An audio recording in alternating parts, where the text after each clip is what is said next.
Hey, everybody. Welcome back to the Perspective Podcast. It's your host, Bill. And today we're sitting here with Jimmy. Jimmy's an awesome dude, and he's always looking for how he can level up his life with his personal life and with his business. And a lot of that comes with optimizing his health and his mindset and his contribution to society. Jimmy, we're sitting here because you're always providing thought-provoking content on your Facebook. And you're the type of person who you're willing to share your perspective, and you're willing to have healthy conversations with people who might disagree with you. And I really respect that you open yourself up to that because you want to challenge people to think. And so that's why we're here. So Jimmy, where are we at right now? Tell us where we're at and kind of how you got here. Yeah, so we're actually sitting here at the Bear Factory. So this is actually our world headquarters. We're obviously a Michigan-based, family-owned and operated business, but it was my mother and father-in-law who started this almost 20 years ago when Kia, my fiance, was still pretty young. They were actually up north, I think in Mackinac, and had gone into a store at the time, and they were doing kind of like the build your own plush concept. And Jerry looks at Kia and he goes, "Kia, do you like this?" And she goes, "Yeah." And he's like, "Well, shit, I can do that." I could make these. Yeah. So he actually kind of started formulating and going to trade shows and stuff like that, and ended up meeting his longtime business partner, Jenny, who was his Chinese liaison. And then the rest is kind of history. And now Kia and I are kind of second generation taking over. So there's a lot of things we're doing within the business from a sustainability perspective, product design and innovation perspective, and just growing the business is really important to us, and also having a meaningful message and making an impact as well. So we have a lot of, teddy bears behind us and stuff like that. And Bill, you and I were just talking about how you've done software design and stuff like that. And I'm sitting here thinking, and I'm like, yeah, I make teddy bears for a living. So hey, it's designing things, right? Yeah. It's all designing certain things. And that's pretty cool that we get to both do that for work. Mm-hmm. So the Bear Factory started 20 years ago. That's a pretty cool story. It's oh, Kia, you like the bear? We can make those. Yeah. It's kind of a industry best kept secret where a lot of the time we're behind the scenes because we're B2B, we're wholesale, and so we manufacture and wholesale distribute worldwide. And a lot of times I'll be at a golf outing and someone's like, "Hey, what do you do?" We're like, "Hey, we sell teddy bears." And they're like, "Oh, cool. Well, would I see your product?" And I'm like, "Well, do you have kids?" "Yeah, I have kids." "Does your daughter have a favorite animal or something?" And I think just last year, this guy's like, "Yeah, she's got this poodle that she's had for 6 years." Mm-hmm. And I go, "Let me see a picture of it." And he pulls it up, and I'm like, "Yep, there's our butt tag right there. That's our product." And what's really cool is Jerry, my father-in-law, really stressed quality. Because in the 15 years that before I even got involved at all, it was all about quality. He never spent $1 on marketing or anything like that. So 15 years of this very successful business, never spent $1 on marketing. And then I come in with a marketing background, and I got to start convincing him to start throwing money and doing digital and all these things. Yeah. And he's like, "We've never done this before," but the quality spoke for itself. And now doing things like this and trying to really reach more people is a lot of what we're focused on. And it's just having integrity at the same time while you run a business is really important. Yeah, having integrity is crucial to the longevity of your business, especially when you're in it for the infinite game of life, right? Exactly. And you're carrying on the legacy. So now, how do you handle that responsibility? That's a lot to take on. Mm-hmm. And we were just talking about your new line of products. Mm-hmm. And I think that's a perfect little lead into that is how you're being responsible as a business and putting some of your personal ethics and morals, mixing that into your business. Yeah. Yeah. I mean, the responsibility with it, I would say first started off with learning. You got to learn the business first before you can do anything to change it to make it better. So I probably spent a good 2 years just, being at Jerry's side and him mentoring me and showing me, the ins and outs of the business. And Kia's already been here for years longer than I have, so she already knew a lot of that. But I kind of came in here fresh off of working over at another sports facility called the Legacy Center, and that was a startup. And we helped expand and open up like a couple $1 million worth of facilities and stuff. So I kind of had, startup entrepreneurship was in my blood, and I was like ready to go at it. And I told Jerry, hey, if I'm going to come over to the Bear Factory, I don't want to come over with just enough gas in the tank to like get us from A to B. I want to totally upgrade the ride that we have. Yeah. So he's spent a lot of time kind of mentoring me and showing me how the business runs. And then Key and I started kind of putting our heads together and figuring out like, hey, the environment's really important to us. We'd love to incorporate some type of sustainability policy. So we rolled out a sustainability policy. Okay, well, what's the next step that we can do with it? And what you and I were just talking about, Bill, was in 2 weeks, actually, we have our first recycled line of sea life animals that is actually going to be introduced, where we have seaweed the sea turtle, ocean the octopus, and gray the great white shark, and all three of those items are made from 100% recycled materials. And that's a cultivation of about 2 years worth of work of just research, finding sustainably sourced materials, and finally getting into production. And now finally is going to be here at the facility that we can start distributing. And there's a lot of people that's really excited about it because of just the messaging of trying to educate the next generation of why the environment's important, and just this plastic pandemic that we have in our oceans and things of that nature. So we're really excited about it, and we're trying to make other steps as far as taking our packaging and making it more biodegradable. And there's always more you can do, but you got to make sure with being a privately owned business, you got to stay profitable, because if you don't, you're not going to be here to continue the work. So that's what's really important, is knowing how something works, having a dream, finding a way to take that dream, reverse engineer it, and actually be able to incorporate it from step one so that you can still be here 5, 10, 20 years from now. Yeah, absolutely. Having a purpose for your profit. Mm-hmm. So now let's talk about the plastic pandemic that you just mentioned. Mm-hmm. So I love that you're bringing awareness and starting off with children, because it's so critical to be teaching them and educating them on their favorite animals might not be here if we continue to do what we're doing right now, using single-use plastics and just throwing away so much stuff and just destroying our water. So where's your passion for that come from? I think just intuitively, a lot of it comes from the fact that we're here in Michigan, so we're the Great Lakes state. Like, fresh water is nothing that has ever been foreign to us or something that's been hard to achieve. So I think just naturally, I'm super passionate about we have the algal blooms, which is a big issue in the Great Lakes around here in Michigan. That there's a lot of really great groups like the National Wildlife Federation and the Great Lakes. There's the Great Lakes Business Network, which is like a local or a statewide business advocacy group that's focused on certain environmental initiatives and such. So, water is really, really important just because it's what we've grown up with. It's what we're so accustomed to. But then there's people, millions of people around the world that just don't have access to clean water. And I mean, we're sitting here drinking plastic water bottles that it's a single-use plastic. It's just going to end up in the ocean somewhere. B, the quality of the water isn't even very good to begin with. It's probably got a bunch of crap in it anyway, so it's probably not the best thing for your health too. But it's purely convenience. Yes. And I think that's what the generations before us have been extremely efficient at, is convenience and making our lives so simple. But in the process, they've also, I think, lost some sight of some big picture issues that, that's okay. They were being innovative in their time and things like that. That's fine. But we also need to remind ourselves and stay focused that there are bigger things at work, and there are things that are happening that we need now to do something about and take action on.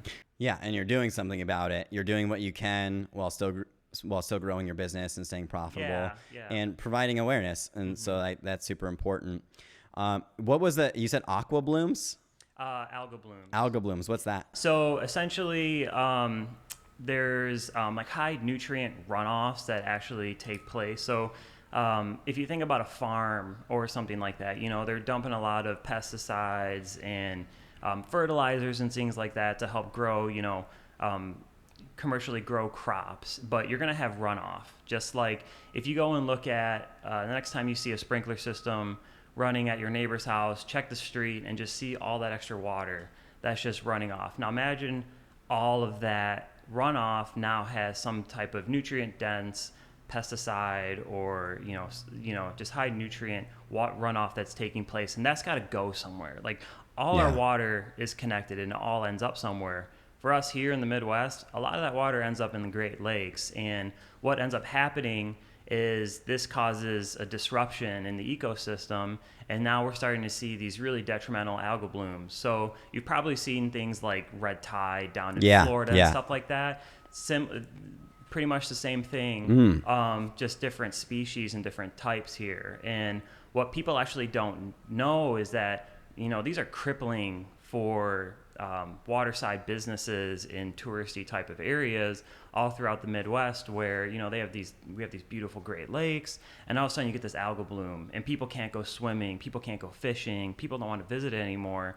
And now you throw in something like with COVID and travel and tourism. I mean, we're feeling it right now. 50% of our business in the summer is hotels, hospitality, travel, and tourism. Like, we're feeling it here as a business. I can't even imagine in like a touristy type town what's going on right now, because people just aren't visiting. Now we're getting reports of what's going to be happening with the algal bloom on top of it, in Lake Erie and things like that. So the thing with something like these particular environmental issues is that a lot of times it's like, well, just go dump a bunch of chemicals or something like that in it. And, think about your fish tank. If it starts to get green with algae, you're just going to dump a bunch of chemicals in there. Well, you can't do that on a mass scale level. You got to think farther up the chain. So what are changes that can be done farther up the chain with more sustainable cropping? Like doing monocropping and things of that nature is extremely detrimental, to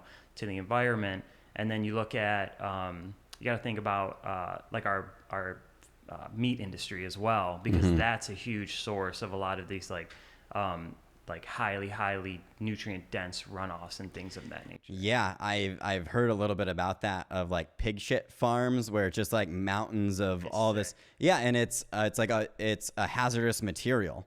And that's nuts. Like that, I had no idea that was a thing, but you can't actually transport that material across state lines in some places. No, like a lot of with like what you're mentioning is these ponds of just like fecal matter and stuff, and they have to push it over to like on the side where no one can get to it. The problem is you still have the like fumes and methane and stuff like that that's coming out of it, and then you get a wind and that blows down and it hits these cities. And there's studies that are coming out now with just kids and adults with a lot of like health defects because of just all this like just toxic like sewage fumes that are getting blown in their city. And it's a huge issue, but not a lot of people are talking about it, because a lot of people just don't know about it. Yeah, and it's not widespread enough for people to start talking about it like we talk about COVID. Yeah, but it's still like very critical to our future as human beings. So like, what are some things that we can do that could help kind of start, like, what's further thinking down the chain, instead of just putting the Band-Aid on it, dumping the stuff in the tank to get rid of the algae? What's thinking further down the line of some practical things that an everyday person like ourselves, of what we can do? Very simple. I mean, and what's great about these suggestions too is that they're also great for your health as well. Okay. I would say start by doing some type of vegetarian or plant-based vegan meal 2 times a week. So reducing your meat consumption can be extremely beneficial, just because of the amount of water that it takes to produce one commercially farmed pound of meat is, I don't know the exact numbers, but they're extremely high.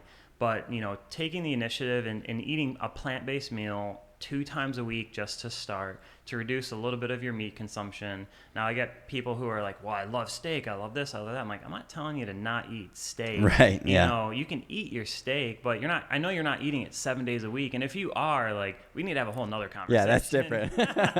So, you know, eating a plant-based meal 2 times a week, I think, is something that's very obtainable, something very simple to do. And it's a great way to kind of get in the kitchen and start figuring out like new recipes and stuff like that. Just you want to work with your food. You don't want to always be buying it. Like, you want to actually have a little bit of intuitive feeling when you're actually cooking and things of that nature. Going off of a recipe book is really great, and that's what Key and I have been doing for a couple of years now. But it's kind of the point now where we understand flavors and textures, and we can kind of, you know, she's getting really good at throwing dishes together just by going into our garden. And we had this massive zucchini that you could like knock someone out with over the head that we pulled out the other day. And she's like, well, I'm going to do this, this, and this. And, you know, it's an intuitive cooking, which is really cool. But we started with the original concept of just cooking plant-based 2 or 3 times a week. And it was more of, hey, you know what, let's try this. It seems easy. We just moved into our house. We don't really want to spend a lot of money on meat and stuff like that.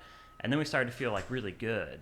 Well, all right, well, let's do it a little bit more and see what's going on with it. And so we're plant-based. I don't know if I would call myself vegan, because I'd like to have, you know, chicken every now and again.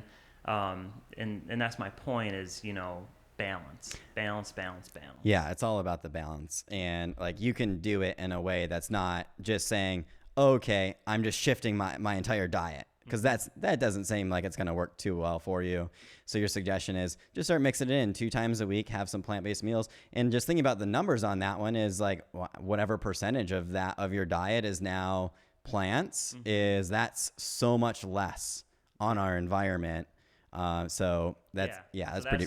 So that's one suggestion. Another suggestion I would say, which a lot of people are already doing because they're a bunch of doomsday preppers with everything that was going on with COVID, is start growing your own food. Yeah. You know, growing your own food. There's a company called Green Grow right down the road from us here in this complex, and they have just been exploding with people that are just, you know, all they do is sell what you need to grow at your house. And you know, there's people there every single day, and it's really cool to see, because people are getting more in tune, you know, with nature again. They're actually doing something with their beautiful lawns that they have. You know, back in the day, like, people didn't have lawns. You know, they didn't have, they weren't on lawnmowers and zero turns, like cutting their grass and stuff like that. Like, you were cultivating the land. Yeah. You know, so that's more of like an aesthetic thing that, you know, happened over the last 100 years or whatever. But, you know, take some of that land and start to cultivate from it, and start to grow your own food, because you can still support, you know, local farmers and things of that nature. And going local is really, really important as well, because we need to support our local farmers. But there's, I'm sure, some staple items that you can grow yourself as well, to help alleviate a lot of this just commercial farming and things of that nature. So that number 2 is grow your own food. Number 3, support your local farmers. That's really, really important, because they're, you know, the local farmer that concept is dying. And the reason for it is because of all this commercialization of what's going on in big ag and big food. And especially with things like this, with, you know, an economic downturn, with what's going on with COVID and things of that nature, you know, there's a lot of businesses that float when the economy is doing well. But as the economy starts to slow down for any period of time, you know, that lake starts to drain a little bit, and not all the boats are gonna float. There's gonna be a lot of boats that are just, a lot of businesses that are just gonna go out of business indefinitely.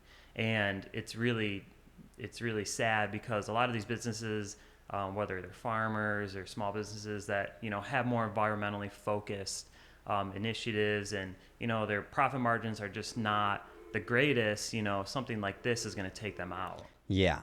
Versus going and supporting the larger chains who do have a little bit more runway than, you know, the farmer next door. Yeah. If you look at, I think it was Bill Gates, Elon Musk, Warren Buffett, and Amazon, Bezos. Yep. I think between them, like the amount of money that's been accumulated in their net worth over the last 5 months will just, go look up that statistic and it'll you're going to be like, Yeah, I believe it was like 110 billion. yeah. And if you think about it, everyone was forced to go into lockdown and go into quarantine, and all these small businesses just shut down. They start applying for PPP loans and things like that. Well, people still need to get their stuff. Like, where are they getting it from?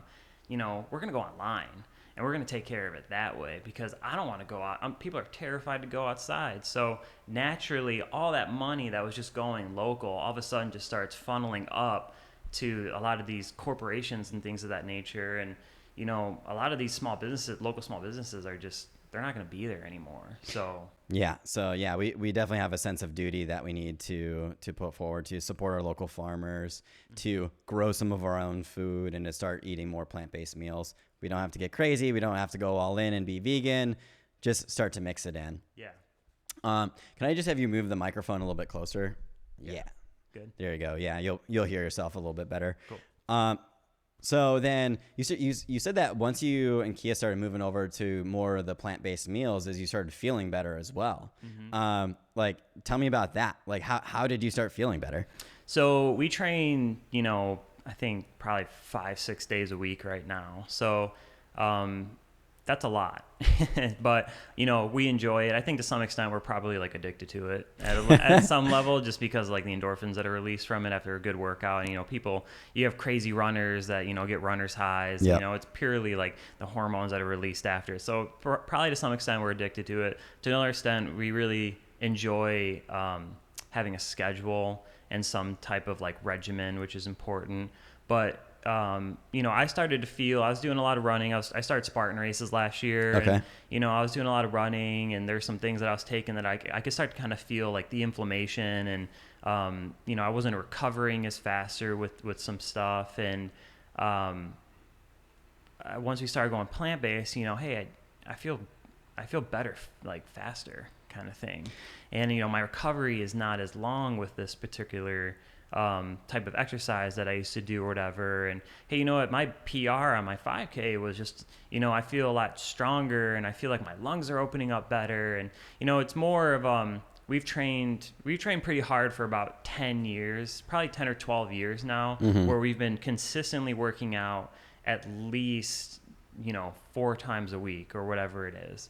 And there's probably only 2 weeks in the last 2 or 3 weeks consecutively in total where we haven't worked out, in 14 years or whatever, the time that we've been together. And that's like a really long time. Yeah, it is. And a lot of it is like we decide to do a recovery week, or there's vacation, or, you end up getting sick or something like that. But even when we're sick, like we still try to get in the gym. Yeah. So we are very in tune, like with how our bodies feel, and can definitely tell if we eat something, how we feel the day after. Mm-hmm. And I think a lot of people can do that as well. But going plant-based, we started to feel good, like a lot better. And then all of a sudden we had our 2 friends who introduced us to a documentary called The Race to Extinction. And, it's kind of a big doom and gloom kind of movie about the environment. And then the last 15 minutes, they're like, but it's okay. There's stuff you can do. Like, don't go jump off a bridge right now. Yeah. Like, there's things that you can do. There's hope. There's hope kind of thing. And we started looking at it like, oh my gosh, like maybe going plant-based, we feel better. It's better for the environment, and, it's better for like animal conservation. And there's a lot more to it than just us, which, that was the original thing that motivated us, was just how we were feeling with it all. And there's a lot more to it. Yeah, absolutely. Yeah. If you start feeling better, like, why would you not continue to do that? Mm-hmm. And then you start, the more you do your research, you understand the actual benefits to the world mm-hmm. of you having that plant-based diet as well. Yeah. And there's a lot of it's anecdotal, personal experience, there's a lot of information out there that's, you need meat in your diet because of XYZ, and then you can find another article that says you don't need meat in your diet because of XYZ. And not everyone's the same. Everybody's different, and I think that's like the main like baseline thing that a lot of people forget, is there is no one diet. Exactly. There's no one set of genetics. Everybody's different. Everybody's got their own gut biome. Everybody has their own body. So having the awareness and taking the time and investing in yourself to find out what works for you is what I challenge, everybody to do.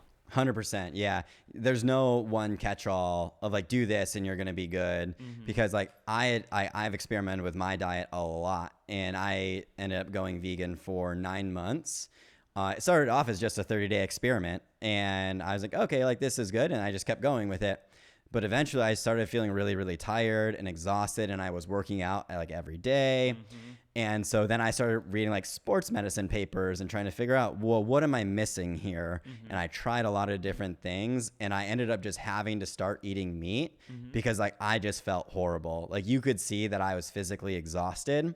And so like I'm still always curious, well, what's the right balance for me and what's the right balance for everybody else? And the only way you can really learn is through experimentation and really trying it, seeing what works for you, and to slowly change your diet. Yeah, that's exactly it. You're always critiquing things. If you ever listen to Ben Greenfield, I don't think so. It sounds familiar though. Check out Ben. He's a biohacker, and a lot of people claim to be biohackers, but I think he's the biohacker. He's super intelligent.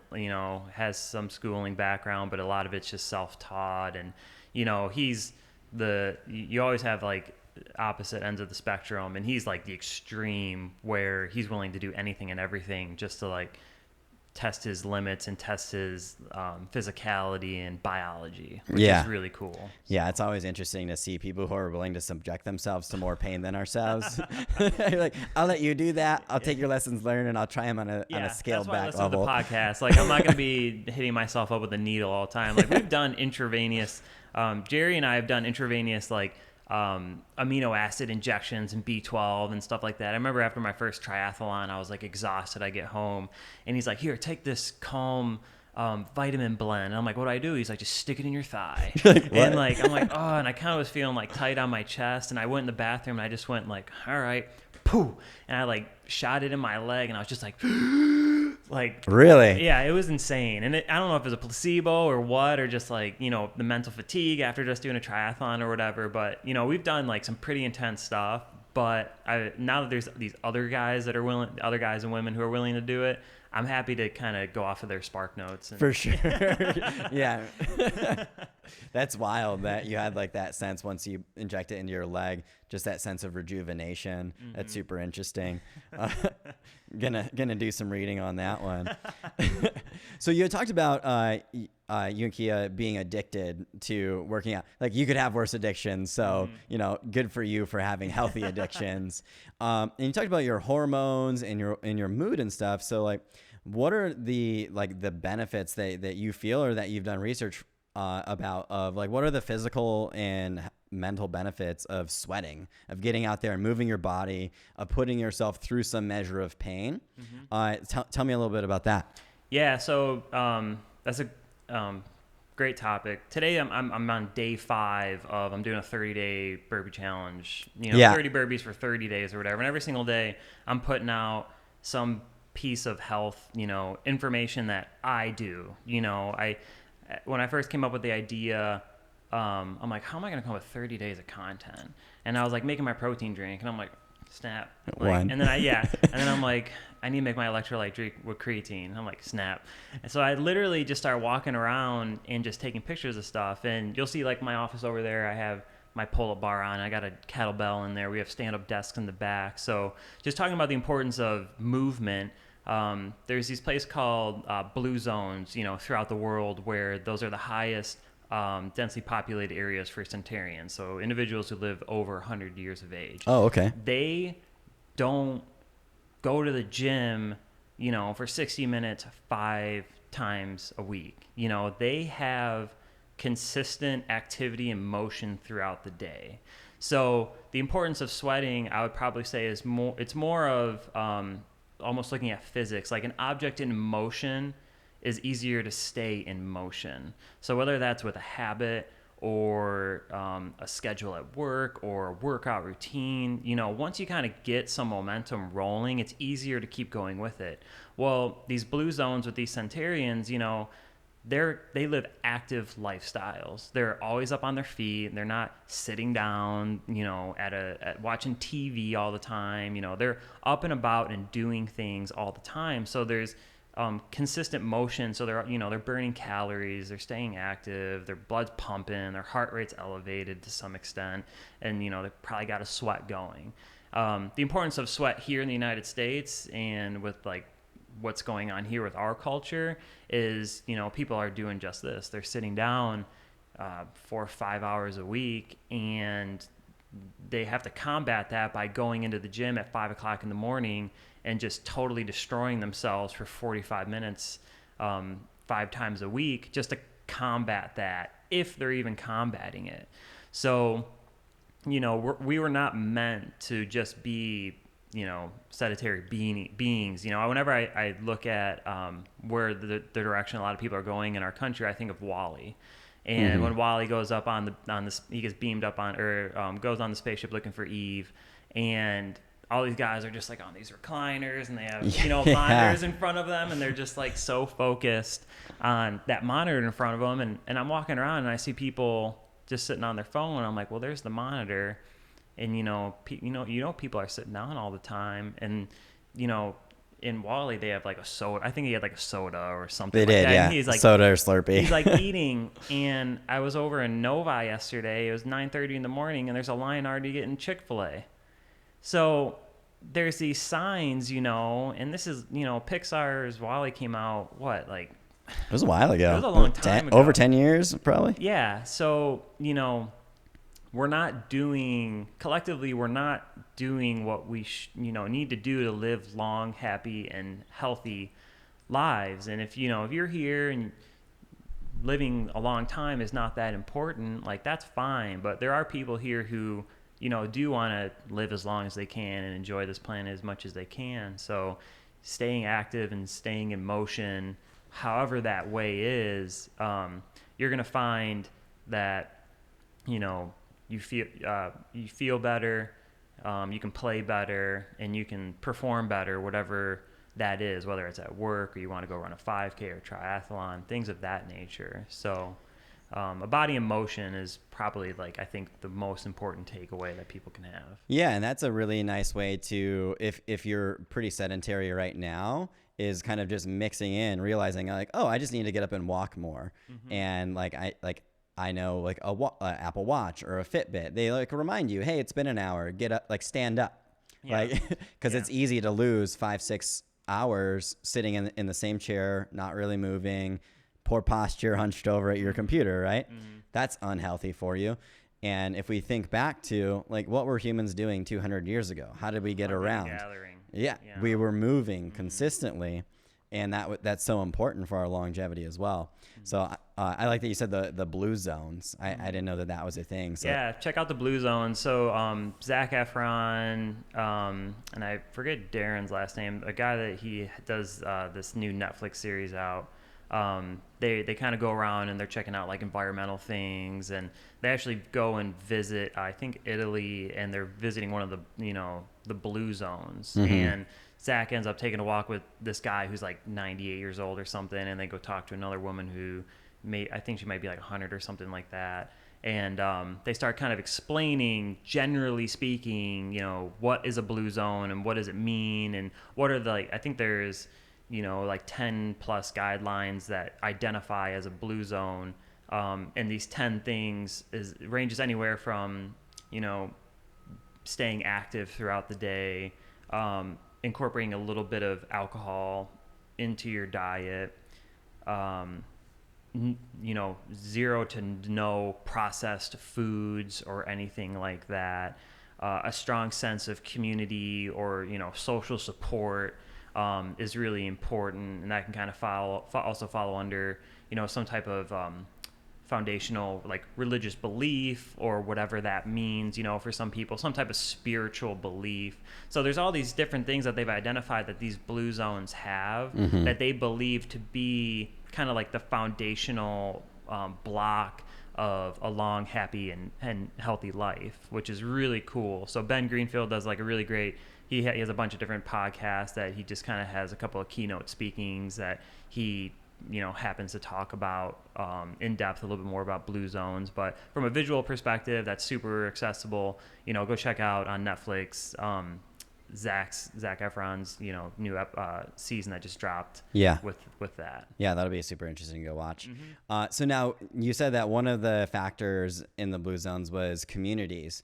Now, is communities like TikTok, Like or is it like outside of technology, putting your phone down and spending time with people in real life? Spending time with people in real life. I mean, I would definitely say, places like Key and I, we jumped on a TikTok bandwagon there for the first couple of weeks of quarantine, and we were having a good time, and we were getting like a bunch of views, which is like cool. Like, I don't know what I can cash those in for. Nothing. Ego points. Yeah, ego points, and like it was fun. We had a good time, and then I think we did it for 2 nights, and then we're like, hey, I just saw this TikTok. Let's do that, and we're like, I don't really feel like doing it. Like it's not that fun anymore. And I think with Instagram, we were talking about Key and I did J+K Getaway, so we were doing travel blogging there for a hot minute, and we became so consumed with engagement and impressions and likes and follows and things like that I hated social media. After we probably did this for about a year, I hated it, and I finally, right when we started to get, some traction and things were starting to look cool, we just were burnt out. We dropped it.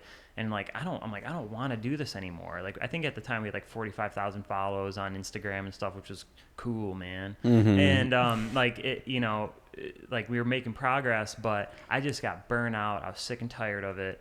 And there's always this, I'm not doing enough. I'm not good enough. There's always more that I can do, because you're always comparing yourself on Instagram. And Snapchat, I think, is a little bit different. I use Snapchat with my family, like check out what my baby nieces and nephews are doing and stuff. But as far as like Instagram goes, I think it's just like it's a highlight reel. Yes. And I think that's really detrimental to this younger generation. Because when we grew up, I got a cell phone, I got a flip phone in 8th grade, and I had to do T9 word text and stuff like that. And some people who listen to this will probably be like, "What are you talking about?" And but yeah, I had a flip phone, and I don't even think I had internet. I had a BlackBerry in college that you could surf, the internet. Barely, right? For like $30 a month or something, which at the time was like a ripoff. Yeah. But there's just this lack of connection and communication. I'd be interested to see how many notes are being passed around between 6th and 7th graders. You'd have the little football that you kick to your buddy, or do a little origami note and stuff. I was pretty fluent in origami note. Notes. Or no origami, but there's just not that anymore. And what Key and I were actually talking about the other day is, when we left school, you didn't see 99% of the people that were there. When you leave school right now, you still have a digital, attachment point to everybody that you go to school with through Instagram, through Facebook, through whatever it is. And that sounds exhausting. For some people, high school is difficult. And even for, high school that isn't difficult for, it can still be difficult. So it's a really interesting time and really impressionable time for young kids, and they just do not have an off switch at all right now. They're constantly plugged in, and I don't even know how I would be able to handle that. Not to say that I won high school or anything, but it sounds like it's a really, really difficult situation nowadays, and that's not the type of community that they're talking about. They're talking about strong relationships with your family members, strong relationships with some good close friends. It's always about quality over quantity when it comes to these types of things. And I think that's something that you learn with age, because when you come out of high school, you want to stay in contact with all your friends, and you have all your new friends that you're meeting outside of high school and stuff. And by the time you turn 25, 26, you start kind of not talking to everybody as much. And I just turned 30 a couple months ago, and we have probably 8 close friends our age,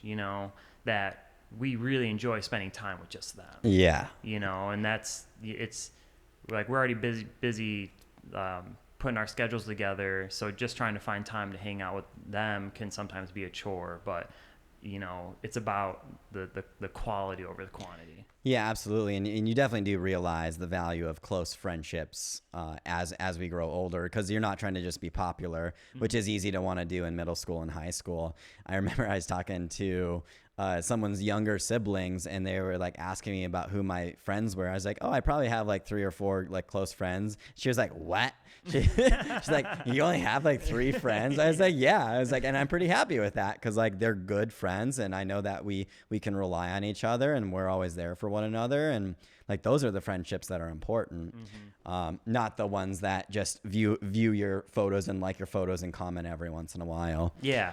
It's the friends that you actually talk to on the phone, or text more often than not, that are probably the ones that you want to keep closer at hand. And you're still in your 20s. I'm really happy I'm out of my 20s. Like 20s, people always say like, oh my God, I love my 20s. Like, we're doing this, doing that. And 20s was cool. Like it was cool. Like, did a lot of really cool stuff, and met some really great people along the way. But I'm pretty happy with where I'm at right now at this point in my life. And things are looking really positive and up, and the direction that things are going in. And I know who I am as an individual, and that was that's a process in itself, coming up through your teens and through your 20s and stuff like that. Like, who is Jimmy? Yeah. Who does Jimmy want to be? Yeah. I'm still figuring it out, but being present, I've learned the importance of presence. And people always talk about presence, whether I'm at yoga, or, when we're doing a yoga class with our friend Liv over at the Space, or hearing some wise philosopher about the importance of being present and being minimalist and all these things. And I honestly didn't fully understand what that exactly meant until I was watching Michael Jordan's The Last Dance, the documentary that ESPN just put out the other, probably at the beginning of quarantine or so. And I think it's like the second to last episode. This guy who wrote he's coming out with a book, I think, called like Max Air or something, but it's about Michael. And he said, the reason why Michael's so good is because he is the best, better than anyone I've ever met, any athlete. And he's like, I've interviewed and talked with a lot of athletes. He is the best at being present. Like, his ability to be in the moment and to know how to handle it and what needs to happen and where to go from there. He goes, it's unparalleled. And you have stars in sports, and then you have superstars. Talent, skill, physicality, biology, once you get to a certain level, a lot of that doesn't matter. Everyone's pretty much on the same scale, but it all comes down to like the mental game. And it comes down to that being present. I think that's what is really important. And I understand that more now than ever, purely off of that 30-second clip out of that documentary, which for whatever reason I've heard it a million times, and that was just the tipping point to make me actually understand. Yeah.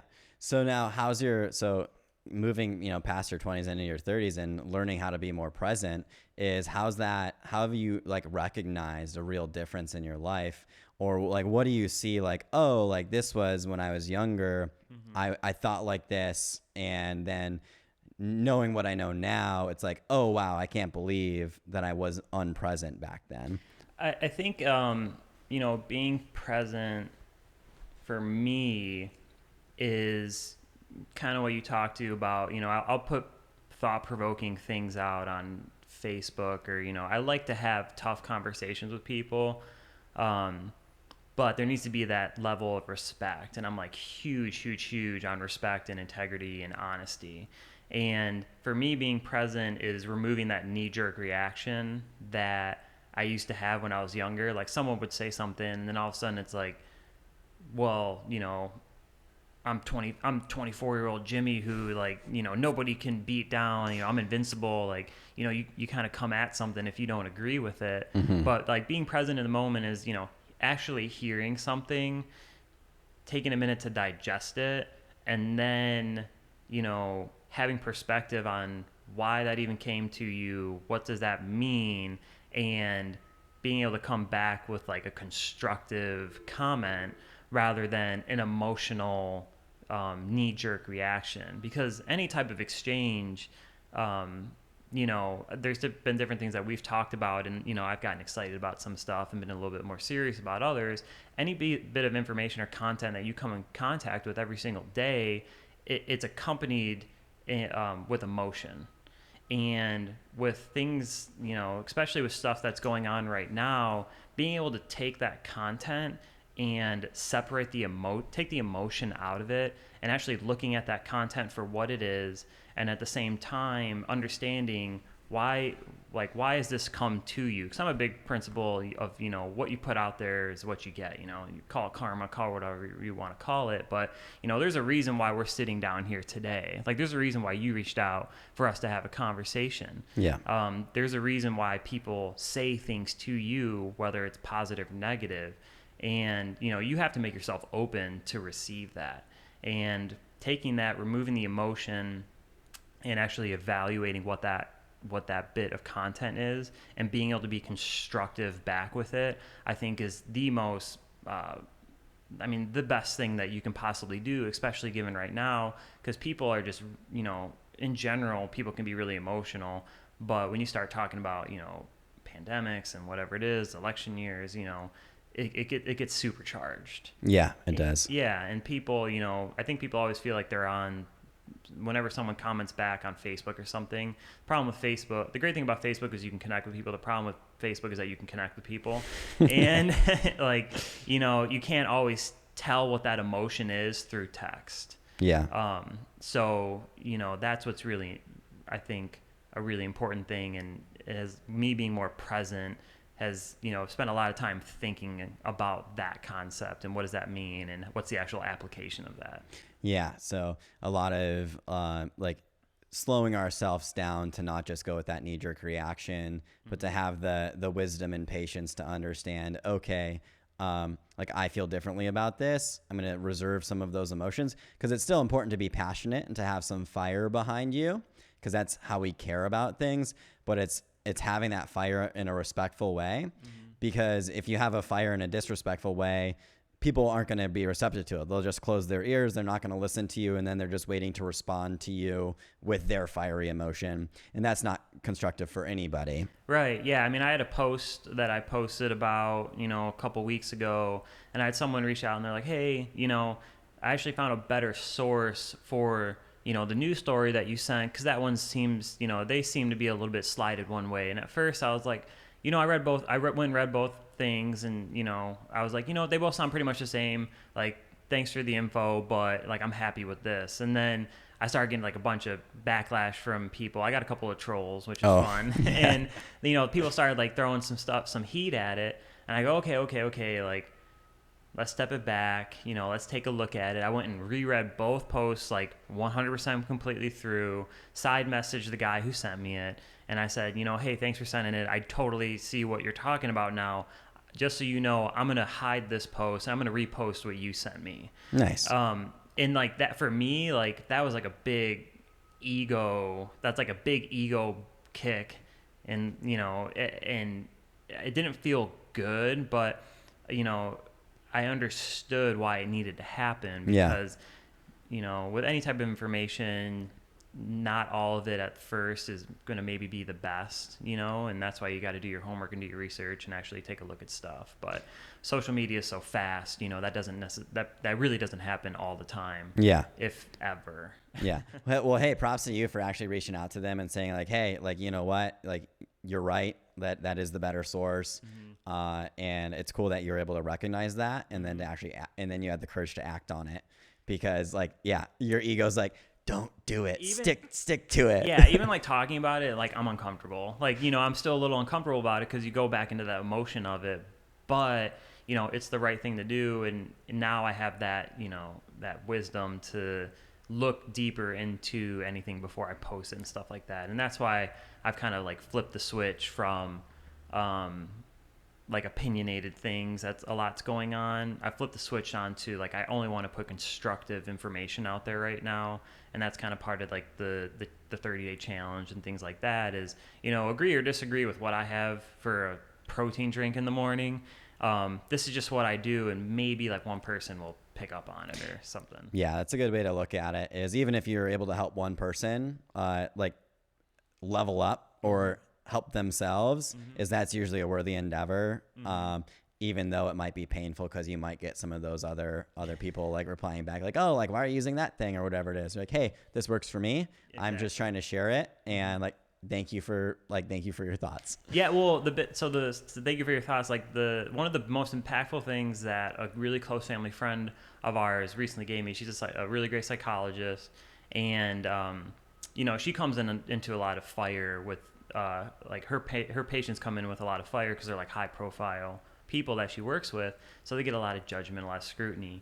And the number one thing that she passed on to me that I think is really beneficial is anytime somebody comes at you with some heat, you know, step back, take a look at it, hear it, and, you know, even if it's something that you just totally disagree with, just go ahead and say, you know, hey, thanks for your J, or thanks for your judgment. You know, like, you don't have to do anything with it, but just acknowledge it, because she was talking about how there's just someone that she follows who says, you know, every time that you're willing to accept someone's judgment, you're going to receive back that same kind of energy tenfold. And, you know, whether that's in the form of a health gain or a financial gain or a personal gain or whatever it is, if you're willing to, the people who are willing to accept the most judgment in this world are the ones who are going to be the most successful. I mean, look at, you know, Bill Gates or Donald Trump, or, you know, whoever these high profile people are, whether you stand with them or against them. And I purposely picked those two individuals because they're kind of like two polar opposite ends of, you know, if you're right side or left side in America nowadays. But, you know, those people are getting a lot of heat, and they take a lot of judgment. And it's the individuals who, you know, can take it and let it roll off their sleeves. Those are the ones that are going to be most successful in life. And that doesn't necessarily give, you know, people can misinterpret that and say like, okay, well, I guess that's just you giving people the permission to go ahead and just be a dick and like be okay about it. And it's like, no, it's the total opposite. You're always going to find someone who disagrees with you. I believe the quote by Socrates says, a friend of all is a friend to no one. Yeah. And that's like a really important quote that, for whatever reason, it always pops up like once or twice a year for me, because I used to love being like everybody's friend. You know, yeah. I do enneagrams and I'm a 3, so, you know, being received well and people liking me, you know, is you know, important for a healthy 3 enneagram. But to the same extent, you know, it's that quality over quantity when it comes to, you know, who you actually want to connect with. And you're not going to find people, you're always going to find people who don't vibe with you on that same level. And that's okay. You know, yeah, that's okay. Yeah. Don't need everybody to like you. And it's easy to say that, hard to do it. And like, it's something I struggle with is like, I also want to be everybody's friend.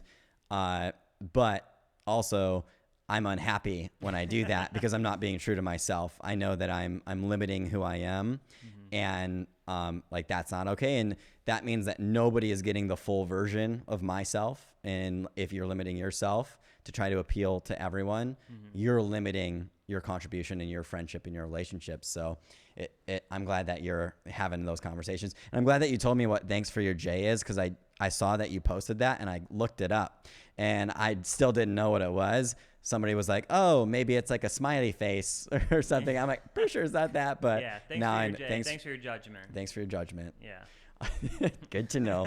And it's actually surprisingly effective. Hey, there you go. When I threw it out there, it just was like, done. Yep. And, you know, I've done it a couple times and I've kind of been like reserved. I want to use it sparingly, you know, but, you know, it's, you can hear people, but, you know, people can have their opinions, and that's okay. Yeah, absolutely. Yeah, we need our opinions. So then on to our last thing is we were talking about like making and breaking positive or negative habits and some things that we can do to kind of move ourselves forward. And like some negative habits could be not exercising. It could just be kind of sitting around all day. Or a negative habit could be wanting to do something and just not doing it because it takes work. Mm-hmm. So just curious on your thoughts on that. So I would say, like, so we'll engage with something right now, and I'm going to go to the very basic fundamental of where any type of negativity stems from, any type of, what you're putting out there. Is it really what you want to put out there into the world or the universe, whatever you want to call it, for what you want to actually receive? So I'll start by saying, like, what's one thing for you, Bill, that you struggle with right now? A struggle of mine is I'm still working on actually having a firm position and putting my mind out into the world and having an opinion, because like it's just a lot of work to take a side and then have to try to defend that side, or to even just take the heat, because like I'll take a lot of feedback very emotionally, and I try to process it and move it out, but still at certain points, like a negative habit for me is hiding from those conversations. So the basic fundamental is the right for you to have an opinion, essentially. So what's the opposite of you not being able to have an opinion? The opposite of me not being able to have an opinion is having an opinion. Yeah. And owning my opinion. Yeah. So the opposite is having an opinion, owning your opinion. So you're able to come to that pretty quickly, which is great. And you can probably kind of feel yourself a little bit like, I'm saying it, but I still don't believe it. So what's the opposite of not believing that you have an opinion? So believing that I have a valuable opinion. Yeah. So what's a belief? What is a belief? Yeah. A belief is having faith in something. Perfect. Faith. Yeah. So faith. So you're going to have faith that it's okay for you to have an opinion. Do you want to just have faith in your ability to have an opinion? Or is that something that you want so firm in your core of who you are that it's something that you just automatically default to and just know? Because there's a difference between knowing and having faith, or believing that you can have an opinion. So what's the opposite of believing you have an opinion? What's the opposite of believing that I have an opinion? Mm-hmm. Not believing that I have an opinion. So take not out of it. So we're still talking about believing having an opinion. Exactly. So having an opinion, and you're smiling a little bit now, which is good. So words and actions is what's really important for any type of conversation that you have with someone else, but then also the same for the conversations that you have with yourself. With yourself personally. So I call this doing opposites. So anytime you have something that comes up and you're kind of on the fence about it, or it's something negative, go ahead and do what the opposite is of it. Because we pretty easily were able to flip from, a long-winded answer of, I don't know if I should have an opinion. I don't want to have to defend that opinion. There's so many emotions that go along with having an opinion, to, I would like to believe that I have an opinion, to, I have an opinion. And that is the direction that you want to go with, is finding and knowing who and what you are. And that's where, being present in this moment, I talked about presence, is really important. Taking those little nuggets that you internally struggle with and dissecting them and looking at, like, what's the opposite of this? What's the opposite of that? And playing some word games to actually find out where you are, and really dissecting what you're saying and breaking it down to like bare bones meaning of it. So much so that a 4-year-old could understand what you're talking about. Yeah. If that makes sense. Yeah, I like that. That's a good exercise. So thinking in opposites. Mm-hmm. So that way we challenge our current position, right? Exactly. You want to we all, humans intuitively, we want to be happy. You know, have you ever seen someone who just enjoys walking around being like a grumpy old dude, you know? Like, no. No. Like, yeah, like no one likes being angry or negative or upset. You know, everybody, you know, if you ever talk to anyone, everyone's overall pretty much like good people. You know, obviously you're going to have some slime balls that you come in contact with and things like that, which I'm sure there's a whole lot of other reasons and instances that led them to that position. But, you know, everyone's pretty friendly and pretty nice if once you get to know them. Yeah. And they want to be happy. So you want to be happy. The difficulty is, you know, a lot of people are preconditioned to where, you know, being happy is being selfish. Or, you know, if you have wealth and you're rich, like, you're a scumbag, you're an a-hole, like, you don't care about other people. You know, there's a lot of these cultural things that people, you know, push on everybody, and it keeps you away from being you and, you know, being happy and, you know, going to your core and being authentic with yourself. So working through what people give you is really important, whether, you know, it's your parents giving you tendencies, like, let's say you scratch your head and that's how your dad scratches your head, you know, there's things like that. But really taking a look and being present and being able to dissect the things that people have given you and being able to look at them and say, you know, is that who Bill wants to be? Is that who Bill stands for? And having those honest, hard conversations with yourself. Yeah, you got to have the hard conversations, because that, like, sometimes it's the painful route that we have to go through, just like with improving your health or starting to exercise or learning to understand yourself and say, it is like, I have an opinion and that's okay. It's sometimes painful, but there's progress in pain if you let there be. So I love that. Yeah. So the opposites, you know, and that's where I would challenge anyone to start with, because if you have a bad habit, what's the opposite of a bad habit? Well, I don't have a bad habit. Well, you use don't. Well, you know, my bad habit is smoking. Well, you know, I stopped smoking. Okay, well, you're still talking about smoking. Okay, well, I find something else to do besides smoking. Okay, you're on the right direction, but you're still talking about smoking. Okay, I find a new habit. All right, well, what's that new habit? So you got to kind of like walk them, you know, you got to walk people through it. And, you know, it's wordplay, but it's getting their minds, you know, functioning in a different way. Because when I was asking you questions, you know, your eyes immediately like went up, because you got to kind of process what it is, because you probably haven't thought that way in a while. So. Yeah, I love it when I get a good challenge like that. I'm like, oh, okay, like let's think about that. Yeah. And it's healthy. So I have an opinion and I'm rocking it out. So right there, you shook your head no. You said, I have an opinion, I'm rocking it out. So what's the opposite of I have an opinion and I'm rocking it out? I have an opinion and I'm rocking it out. Yeah, and look at that. You're like grinning ear to ear right now. That's exactly it. Yeah, that's good stuff. Sweet. Yeah, thanks for that. Do you have any, as we're wrapping up, do you have any challenges or like key takeaways? Because we talked about so many really, really great things today. But if you were to challenge whoever's watching this with one thing that they can do to start living a better life, to live the life that they know that they want to be living, does anything pop up to mind? That's deep. It's a big one. I know. I would say